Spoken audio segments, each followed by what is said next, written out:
Hello, everyone. Today is Wednesday, 30th of October, and this is the Cluster API Project Office Hour meeting.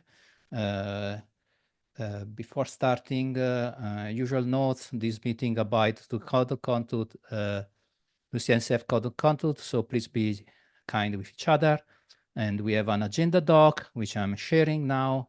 If you don't have access, you have to join the SIG Cluster Lifecycle mailing list.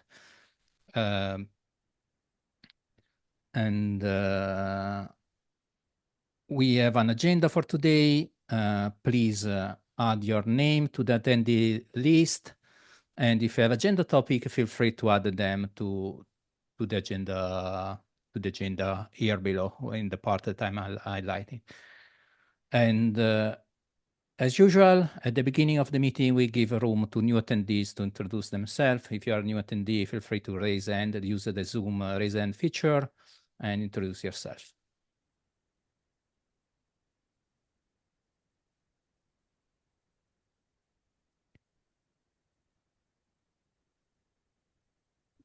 Hello, everyone. Okay, Hi. Go ahead, Julio. Sorry, I couldn't find the button. Me neither. So yeah, I'm Julio from Red Hat, starting to work on a feature to support dedicated hosts and help the project any way I can. And glad to be here with you all. Thank you. Thank you, Julio, and happy to have you here. And there is also Matthew. Yeah, hi everyone. I'm Mathieu. I work inside the Flatcar team inside Microsoft. I've been involved on Cluster API OpenStack provider and on the Linode providers too. So yeah, I'm also working on Ignition feature inside Flatcar. So yeah, would be interested to talk about this later during this meeting. Nice to have you, Matthew. And is there someone else? Good. Thank you. Welcome to new attendee, also to the old attendee. So the next step is in agenda is open proposal readout. Currently, we have only one, which is the in-place upgrade proposal. I did not check if Guglielmo is here to give an update. I don't see him. So I think that we can move on unless someone has some update on this proposal. By the way, I know that Guglielmo is working to an answer to some of the comments, so we should expect some update soon. Okay, I think we can start with our discussion topic, and the first one is from Matthew, and it is about Ignition maintenance. Please go on. Yes, thanks a lot. Just to summarize quickly what happened, on Cluster API, it's possible to use Ignition instead of Cloud Init to provision your nodes. It's actively used for Flatcar's nodes until today. And yeah, currently the version of Ignition used in Cluster API is a bit outdated. So we got some ask from the community on the Flatcar side to know if we could update the Ignition version inside Cluster API. Then yeah, started to have some issues and some pull request has been done, but yeah, it turns out it's still not done. And yeah, there is an open discussion about what should we do regarding Ignition maintenance inside Cluster API. Because there is also an underneath issue that should be a redesign proposal to yeah, to separate the Bootstrap from the rest of Cluster API. So yeah, that's two things different. But yeah, my ask here would be, what should we do with Ignition inside Cluster API? And yeah, I'm open for discussion, but we got some concern from the community regarding this, and community would be more than happy to get Ignition new version inside Cluster API. And also it would benefit to Fedora CoreOS, which would be interested to get the support of Fedora CoreOS inside Cluster API, and which rely on the new version of Ignition. So Johanan is here and Thilo is here to talk about this if you have some questions. But from what I've seen in the last comment on the discussion, it seems to be an issue with the maintenance and the responsibility of maintaining Ignition inside cluster API. So is it still the case that's missing? So if yes, Flatcar is willing to help on the ignition maintenance inside cluster API without any issue. So I'm not sure if I try to summarize, but it's like 2 years thing, but I try to summarize everything. Tilo? Thanks. Yeah. So there's a bit of legacy in the current ignition version that is used by Cluster API. It uses a repository and releases that are more or less stuck on the old version on 2.0. They will not be updated anymore. There's nothing implicitly wrong with that, but so we consider ignition version 3 support basically as a maintenance update. It's not really a feature. It is basically keeping code up to date. I understand why it is perceived as a feature, but it's more or less, it's like, keeping your library bindings up to date, so you don't run into any legacy issues. As Matthew said, this would enable a number of other distros to benefit from Cluster API from that ignition support there, most prominently Fedora CoreOS, and then down the line also Red Hat CoreOS, because they only support ignition version 3. They don't support version 2.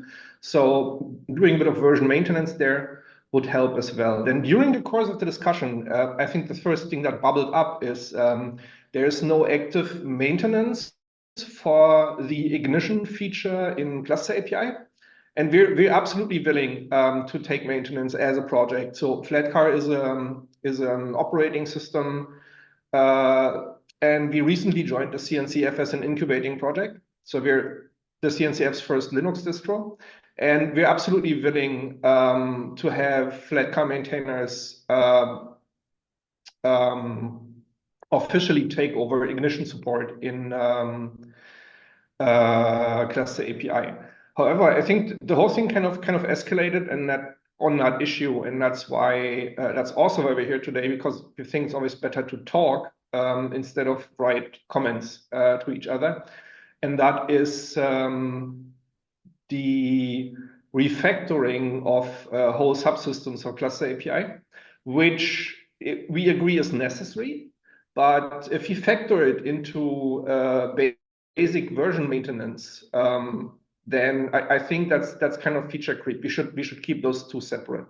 And also Johanna joined today, who did most of the design work for the Bootstrap provider separation, but we didn't see like a lot of traction with the core cluster API maintainers with this. So I think the design is more or less sound. And now what? But let's do like one thing after another and talk about the ignition update first.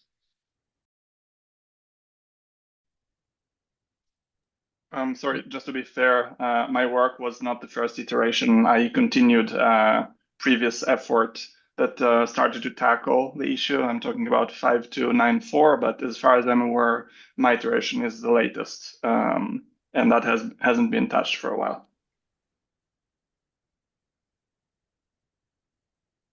Is there someone that want to comment on this?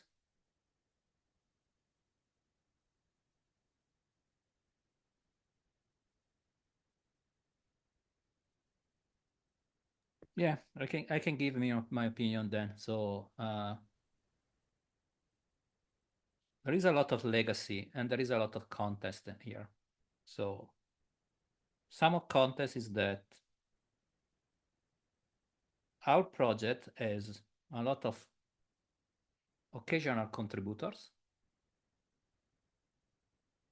but if we stick to the definition of the Kubernetes community, we don't have a lot of members, and we have even less reviewer and maintainers. And the definition of Kubernetes for those roles basically stick and stress the idea of people continuously contributing to a project. So if we look at our set of core contributors, Cecile stepped back last year. Yuvaragi and Vince moved to roles that imply a lot of, they are less involved in the community, even if still present. Kilian is stepping back because it's new role. So things changes. We have our set of maintainers is less. And so we have to be really strict about what we maintain and we support and we commit to. It is simple again, a game to have a good balance between quality and what we can do and a promised community. Currently, we are stretched thin in a couple of areas. It is not Ignition, it is not Olli. We have machine pool, which are really struggling. We have cluster cattle, where we basically lost all the reviewers. Everything is falling back on few maintainers, and we struggle to review PRs. We have custom resource sets. And so, let me say, this to give context is not, if we drill down about Ignition, unfortunately, we did a very bad choice in the past.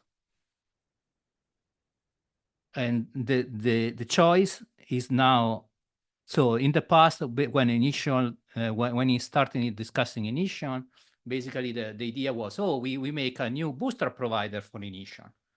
Okay, like we have a kubeadmin, the kubeadmin booster provider that they use CloudInit, and we make a new one that use Ignition, so we can have two separate API. They can live and evolve independently and without dependency. But at the time, it was not easy to reuse the kubeadmin code. Okay, and so gradually, after 1 year of back and forth, we decided to add Ignition, to shove Ignition on top of the current provider. This is bad. This was a bad choice. And we were aware of this at the beginning. We accepted this, okay, we do this, but then we have to solve the fundamental problem of making the kubeadmin code reusable. It is bad for users, because if a user look at the kubeadmin types, they are already bad because we copied from kubeadmin without a proper refactor. And now they also have this mix between Ignition and CloudInit, which is honestly not ideal. So I understand, oh, we have just to bump a version. But we have a fundamental problem that must be addressed. We need to get the kubeadmin code reusable. We need to get Ignition in its own provider. So why I'm picking now? For the context that I just explained, okay, and for the history of this issue. 2 years ago, in this very meeting, a set of folks, yeah, we merged this and then we will fix it. Probably more than 2 years, and now we are discussing the same problem. So I'm okay with everything. The community decide whatever. But this decision in the past didn't work well. And today we are not in the same condition that we were in the past. In the past, there was a lot more maintainers. I make an example why, because it is important. I don't know, there are issues. I was triaging issue today before, and there is an issue which is designing, which is about adding some new feature that on disk, mounted disk partition, I don't remember. I can look it up for the issue. Okay, I'm a maintainer, I'm always present. I can look at this from the cluster, from the CloudInit point of view, because this is what I use, but no one for Ignition.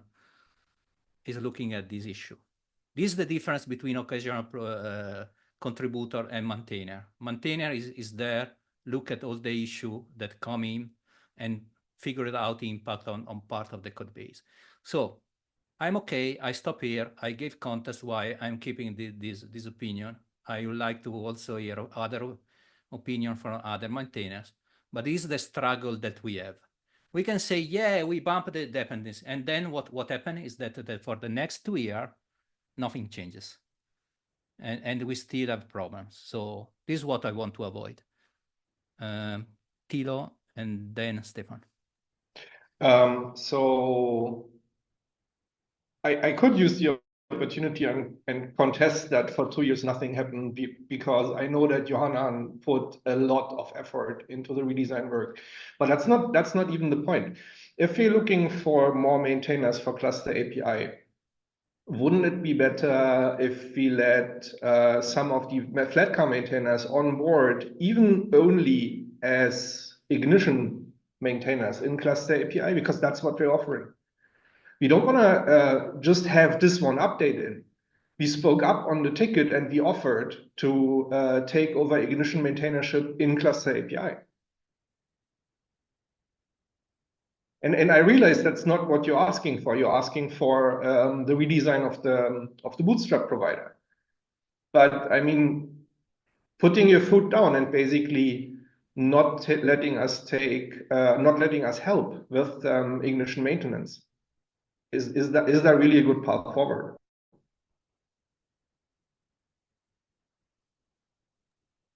Stefan, do you want to go on or should I answer? Maybe I'll do a quick comment. So first, I agree with everything that Fabrizio said. I think on top of that, we probably reached a point, just in general, I'm not specifically talking about Ignition, where we should be definitely very strict with what we add and also like only with long-term commitments. I think for some features like machine boots, we are more like on a path to rather dropping the feature than trying to keep it in its current state sooner or later.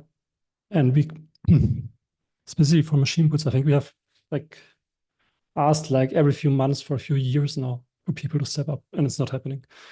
For the Ignition story, I think I let Fabrizio answer. I don't know if you're even still asking for like a redesign, because that would have a lot of impact on everything, right? Requires a lot of work. And you have to make sure that you don't break like all of Cluster API.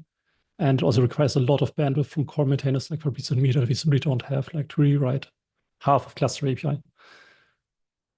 One problem that we have today, I think, is that Ignition is not its own orthogonal feature that doesn't have impacts on other features. I think that's one of the key problems that we have. Yeah. That's all for now.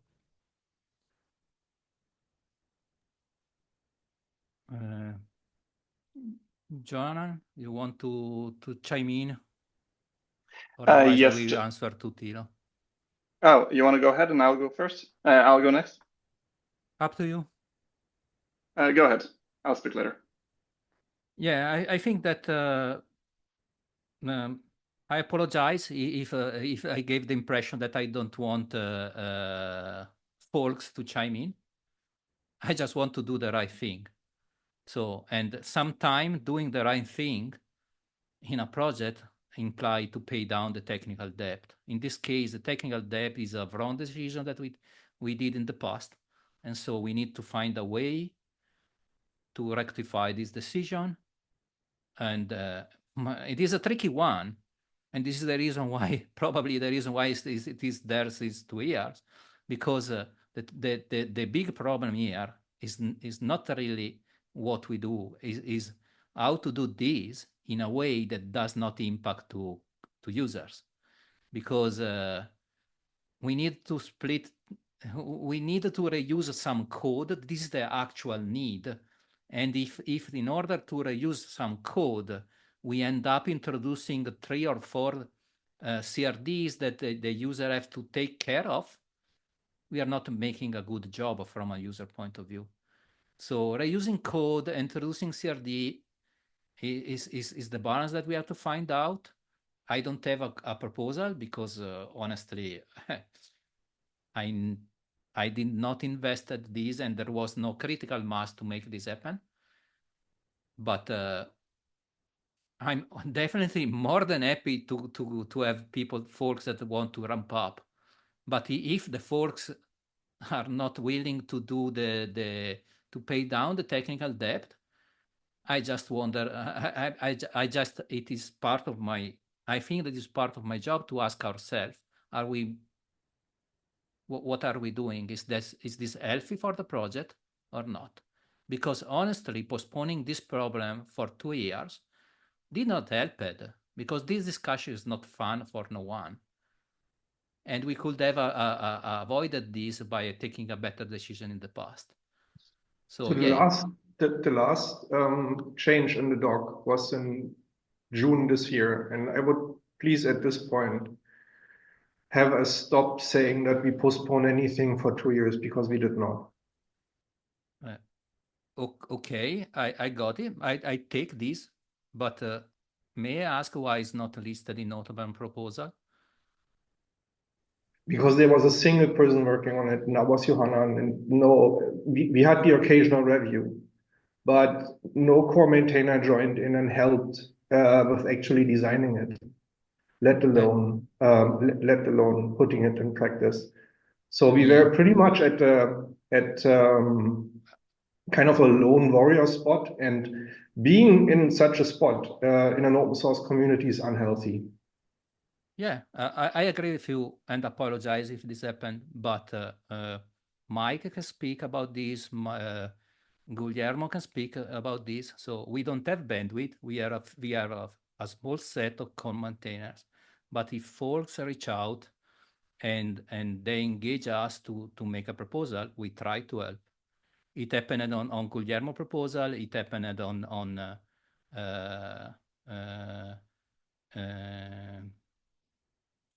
on the proposal for Carpenter, and so we try to help as much as possible.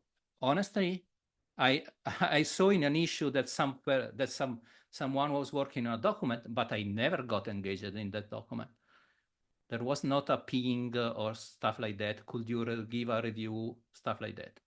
So yeah, I apologize if I missed it, but to have a discussion, the discussion should it needs to have two participants. I cannot just figure it out and expect that everything. It is a struggle. We have 300 issues, more than 300 issues. We are doing a great, big job to cut them down. We had more than 60 PR, and we did so. And we are basically three active maintainers plus two that helps when they can. So yeah, I got your point. I apologize again.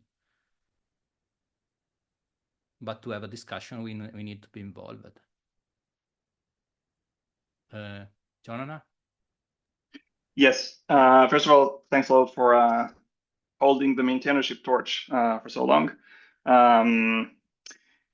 That's appreciated. And as a past maintainer of and sometimes core or even almost single maintainer of various projects, I am very familiar with the burden. So that's understandable. To be fair, yes, it's true what Thilo said, that for a while I seem to have been I don't know if the only one working on the proposal, but the main one. But on my end, my intention was to get to a certain point where I feel an initial review is merited, and then to ping people more loudly and to actively solicit reviews. Personally, I haven't got to that point because of changing priorities at my employer. So it is at least partially on me, that specific part. But that said, I'm not completely contradicting what Thilo said, because I think that issue 5294, the clean separation of bootstrap and provisioning, I think this is such a critical redesign which addresses such a central flaw, I would say carefully, in the central copy API, that I think core maintainers have to be involved in such a rework, and I'm willing to take it on me that maybe I haven't been loud enough early enough in order to alert more people to the fact that I'm working on that. And yes, I was also not the only one throughout the entire timeline, but recently, as far as I understand, I was the main one who basically picked up prior art that got sort of stalled or abandoned in the past and then continue that. And also, to add context to what we said before on the technical level, yes, everything you said, Fabrizio, is true regarding that it does make sense to build more features on top of a foundation that's a little rickety. But it's even more than that. It's not just the fact that we have kubeadm and Cloud Init, and now we added Ignition on top of Cloud Init. A central piece of the problem, as far as I can tell, is that kubeadm and Cloud Init are intertwined. So there is a built-in assumption that if I choose kubeadm as my bootstrapper, then I'm assuming that Cloud Init is my provisioner, is the tool that provisions the underlying OS. And that inflexibility that was built in from the start, and that's understandable, maybe these are the two components chosen initially, that is the main thing that, in my opinion, prevents us from quickly and easily adding another provisioner, such as Ignition, because we have to first disentangle kubeadm from Cloud Init and assume that each of these components could be swapped independently. And then once we have, let's call it a bootstrapper contract and a new provisioner contract, then adding new provisioner implementations such as Ignition, for example, should have been easier. But of course, it's true, we're not there. And that provisioner contract is one of the main points that I wanted to introduce in the design proposal. We don't have it yet, so that's why it is complicated. And yeah, I think that's all I have to say. Thank you for context. Mike? Yeah, so like I think this is an interesting discussion, and I appreciate that it's kind of sensitive, and we're talking about some topics here that sometimes can seem a little personal, but to the underlying issue of kind of like talking about Ignition and different bootstrap providers and stuff like that, I think this is something that's interesting to the team that I work with at Red Hat, and I just wanted to kind of think about in terms of like next steps and whatnot. Like, I think maybe it would make sense if like we could have a meetup with some of the Flatcar folks to kind of talk about this and just say like, is there a way that we could collaborate together to kind of, help push this forward a little further? Like, I get that there might be some discussions we still need to have with respect to how this impacts the core, but I'm just wondering if we could maybe get like kind of a breakout session going, because me personally, like I'm interested in seeing Ignition get, good treatment inside of Cluster API. And I see now we've got some like, kind of some process things to work through, but also like we might have to do some more design work or just some work kind of collecting the documents and whatnot. I'd love to meet up with like, Thilo and Johanan and the others, and maybe get some of the other Red Hat folks who are here, like Nolan and Joel and whatnot. Maybe we could talk about this and, see if there's some way we can collaborate to kind of make it better, I guess. So no real solutions, but like I'd love to talk about this more with the Flatcar folks at some point. Yeah, I think just a comment till, and then I give you words back. So I think that's definitely the way to go. So there never was a proper discussion, and I totally agree with what was said before. This is a complex topic. It requires thought. So this, the kind of topics that is great to discuss at KubeCon, hopefully in front of a beer and have some and brainstorming widely. Unfortunately, for many reasons, gathering together is complex or more complex than before the pandemic. But yeah, I'm more than happy to have the discussion. Currently, what worked almost well in many cases was that we created a working group that was a set of folks interested in one topic, gathering weekly and trying to keep the community involved. And this is where, for instance, carpenter work or in place work that I was quoting before, we found a good balance to have some discussion and keep them aligned. So I'm more than happy to participate on such kind of effort. And honestly, as I said, it is a problem that is not only about maintenance, it's a problem about usability of cluster API.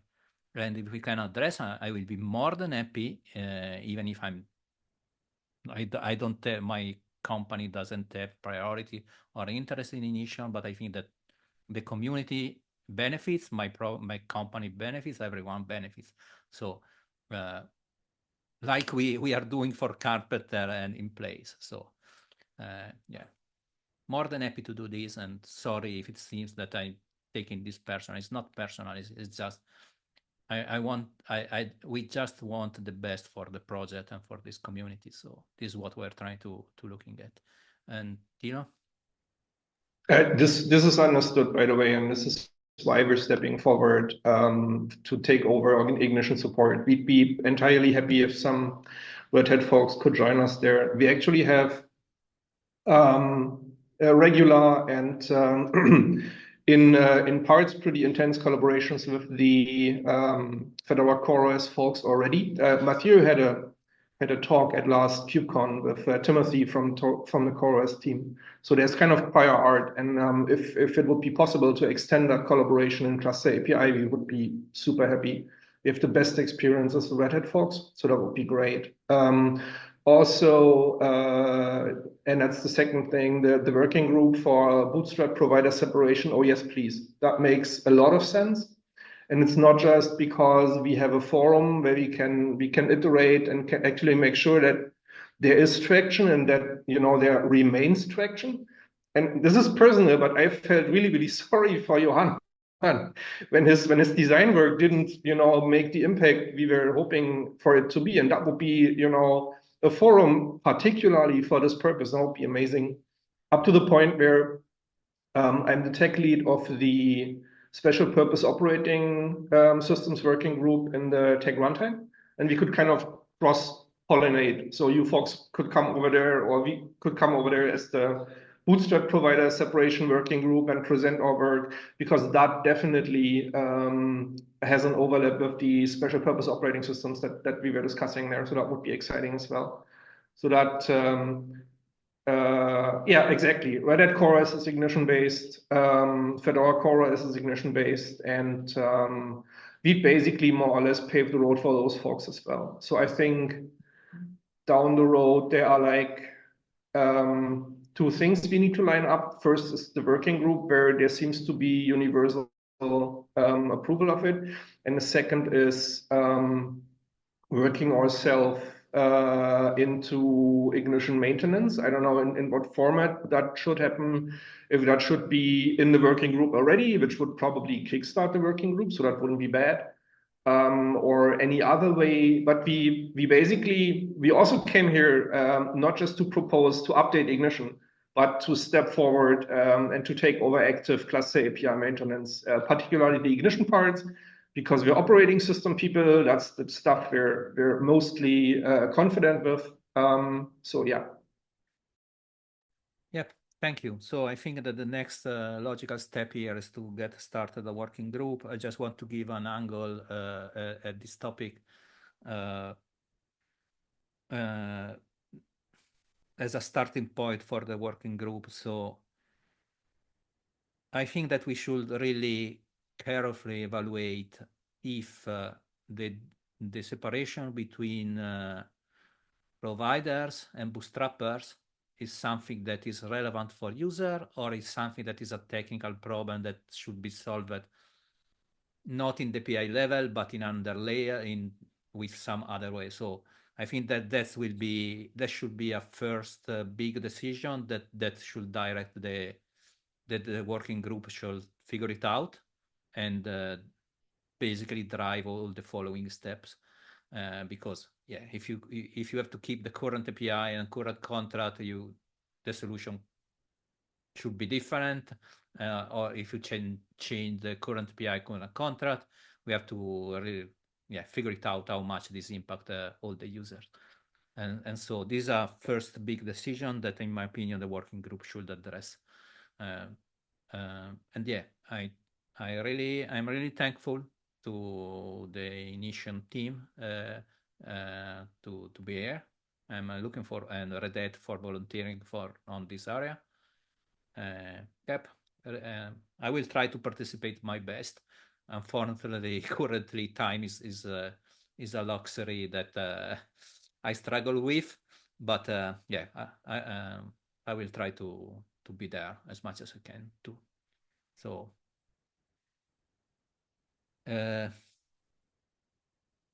yeah, just to give some detail, what we do for opening working groups, I can show. Usually it is right enough to do a PR in the doc folder. Should be here if I remember well. We basically create a small page for every working group where we declare what is the scope of the working group, what problem are we trying to solve, and those are the key yeah, who is involved, but it's not super relevant. It is important to have a critical mass to get started, but we know that people goes and come according to priorities. I think that what I always ask to the working groups is that they should not work in a silos. They should always report back to the overall community, because at the end, the final decision will not be taken in the working group. The working group will propose something that the community will evaluate. And so there is always the risk that you do a big job, and then when you come back to the community, you face some different point of view, stuff like that. So it is important to give frequent update.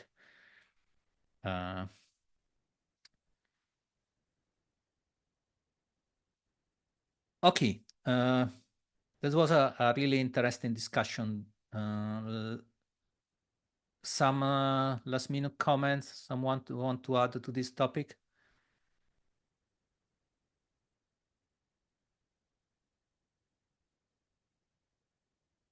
Okay, let's go back to our agenda. So we have Joel now. Hey folks. So this one came up internally at Red Hat recently. We're building various extensions, things like the Rosa control plane stuff in Kappa, and there's some work for a project called Silver, which is like a community Cappy-based telco use case. And some of these are now starting to look at version fields. And at the moment, the version field works. It's absolutely fine for what we need. But what we want to make sure is that it's not going to change in the future and break. So the version skew stuff at the moment that we've been looking at, plus or minus one version, that's all good. It's using semvers, parsing, parse tolerant function, that's all fine. There is one distinction between Red Hat use case and other use cases that might not be obvious, which is that most distributions of Kubernetes that we've seen use the Kubernetes number, so like 130.10, and then dash and use some identifier to identify their build. OpenShift, because we're special, chose to use the number 4 as our major version and then offset that minor version by 13. So, for example, 418 for us would map to Kube 131. As I say, everything here works right now, but I would kind of like to add some tests, not only for OpenShift, but if there are other distros around as well. I mean, I know that Rocket, for example, RKE has a slightly different scheme to what would be on theirs. Like, should we add some tests to make sure that if there are any changes to the way these version skews work in the future, that it doesn't break distros that are using slightly different versioning schemes? Someone want to comment? Stefan? I think I would suggest let's open a PR, add some unit tests. Let's take a look how weird it gets. And if it sounds good, then I'm fine with it. So what I do know is that, of course, we also do some sort of stuff with suffixes. And what I also do know is that copy is compatible with what we do. What I do not know is how much of that is like, ensured that it keeps working via unit tests. What I do know is, for example, that we have like pieces where we intentionally say like, so once you have your first like major minor patch version and then like minus whatever, and then you can have some differences there, right? I mean, I think that we definitely have pieces where we say, okay, that's like a different version. And I think we intentionally don't try to infer any sort of ordering between those. I think they're in SAMR, they're mostly like undefined suffixes, right? If you try to encode your own build numbers or whatever that, I think it currently works in a way that we don't say like one is higher than the other. It's just the same. And if it's a difference, then we want to roll out stuff in the places where we make those decisions. But I'm not 100% sure. So. Yeah, I mean, the research that myself and a colleague internally were doing, it looked like everyone roughly follows the right thing with Semver, and that the version skew checks are going to be compatible from what we could see about how other people were doing this. My main concern is, Cluster API is a kind of a library, right? Like we are a pattern for building things, and we don't know what extensions are being built out there. And this is a very easy way that we could accidentally break someone's bootstrap provider in the future if we broke the versioning scheme. So kind of encouraging those who are building on top of Cube to add their version scheme, as long as it is something that works and isn't too wild, might just help us prevent those issues in the future.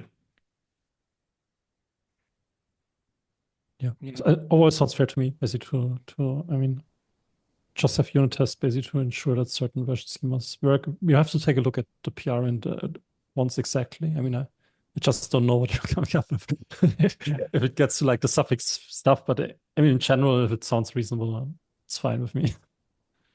Yeah, I totally agree. Let's get into and see where we go. I think that if I might ask, so first of all, to give us some context maybe for folks, we are talking about Kubernetes version that is that can be specified and in different cluster API resources, and Yeah. and when I guess that when you're talking about skew rules is the rule that we have, for instance, when we validate upgrades, when we validate stuff like machine set preferred checks, just to give a little bit context, maybe not everyone has it. And I totally agree. We can add more tests. What could be great is that while we figure it out, these nuances about how different vendor could number their own Kubernetes version, is not only that we have unit test, but we sort of have a page in the book where we say, hey, if you want to build your own Kubernetes version, this is the version scheme that the cluster API understands. And I think this is important because not everyone is comfortable in looking at the code for a project that don't not well. So while doing a unit test, let's try to write out something that goes in the book as well. Yeah, that makes sense to me. Stefan? Yeah, just one comment. So I mean, we always have various places where we're checking for version skew or comparing versions. The obvious ones are definitely like in Kubernetes control plane, in cluster spec topology, like cluster class and stuff, and also in the machine sets where we're basically comparing worker machines with control plane versions and that sort of stuff. We also have like a bunch of other places where we're basically saying, I think mostly in Kubernetes control plane, where basically the controller should behave differently depending on which Kubernetes version we are trying to manage. And that might be like not very centralized, right? I mean, we use like the Semver library here and there in slightly different ways. I don't know if, I mean, potentially it maybe makes sense to try to centralize this a bit more. But I mean, just take a look and don't necessarily have to go there. One interesting nuance, just to mention it. So we had in the past the problem essentially that we wanted to implement, we want to support a new Kubernetes version that was just being developed. So let's say we have to do something new for 131. So if you now use like let's just say like the regular way to comparing versions, then you end up with something like 131 alpha is not higher or equals than 131.0, which basically means you cannot. We would have not been able to already build something for 131 before the GA releases out, but you already wanted to make sure that certain behaviors are already acting on the alpha version, so that we can like still develop new stuff and keep our stuff working against new Kubernetes versions that are still being built. So we have a bunch of places where I think we're basically dropping like all those like build identifiers and I don't know what, and just comparing like the first major minor patch. I'm not entirely sure if we do this everywhere consistently, but maybe just one thing to keep in mind while looking at this. Yeah. Fabrizio, you muted, I think. Thank you, Stefan, for more context. Thank you, John, for bringing this up. Looking forward to this PR. There is, as Stefan explained, we can have better documentation. We can maybe centralize some code in this area as well. Yeah, sounds good. Thank you. If there are no other comment on Joy Point, next up is Daniel. So I wanted to just surface this PR, which implements the class namespace and the cluster resource. It's been a long-standing issue. There were some discussions with the agreement on the need of implementation. So I just went ahead and implemented a version of that to discuss the API. One of the important components of this is ensuring that this namespace can be secured in a way so that people don't abuse it. This comes with validation webhooks in configuration, which is displayed in this PR, which can allow, for example, people to define their own policies and restrict the usage of this cluster namespace. Yeah, that's just the context to this. If you wish to have a look, nothing much else. Thanks. Yeah, thank you, Daniel. So I give a little bit of context to folks. So cluster class today, if you use cluster class, the cluster class must be in the same namespace of the cluster. In the past, we had discussion. This was good, right? How we can improve it, etc., etc. Honestly, I lost track of this discussion. I have to make up my mind. What is important to me is that if we are going down this path, I think that is mandatory to have an end-to-end test that stress this, because the code behind cluster class and runtime extension, all this stuff is now a lot of code, and I cannot. I think we need some sort of guarantee that this code can adapt to cluster class being in another namespace. Which is not so easy to spot by just reviewing a PR. So I think that's my hot take, but yeah, I will take a look at the PR and maybe comment on it. Thank you, Daniel, for bringing this up. If there are no comments, we are at the provider update part of the meeting. So first one is Mike. Yep. There's a new version of CAP-K out, the kubemar kind of testing thing. Basically just doing a dependency update, getting up to 1.7 cluster API. I will probably try to start working on the next release as well to get it up to 1.8. Hopefully I can do that before we release 1.9 cluster API, but who knows? So thank you. Thank you, Mike, for keeping working on this provider. I think that we can. I plan to take a look at the test provider that we have around, hopefully after code freeze. We already chatted a little bit. Let's see how things go. Yeah, next absolutely. Up, I'd love to talk more about it too, Fabrizio. Yeah. Just next up is Jonathan about the Helm provider.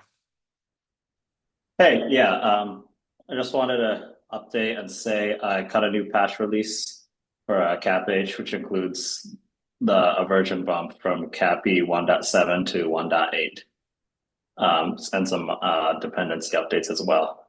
Another thing I wanted to ask was there was quite a few users requesting to add a apply once or install once mode, like we had in cluster resource set. And it seems to me like they wanted to use the cluster selection and the Helm logic to get their Helm charts installed. And once it was installed, they want to want CapH to forget about it, and so they can use their GitOps workflow and such.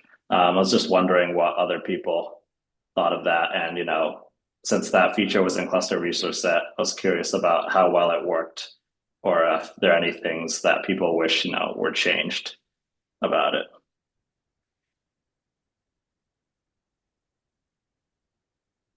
I cannot answer about the request with regard to the Helm provider. I can give context about cluster resource set. And cluster resource set initially only had apply-ons. And so cluster resource set was basically fire and forget. It created object and then stopped the reconcile that immediately after. This was for a long time what we had in cluster resource set. Then they added a new mode, which I don't remember, which is called now, which basically try to reconcile object, but it has a lot of limitations. So I can tell you for some, I think that for some time, folks were just happy with apply-ons in cluster API. And the main reason that I can see behind this is that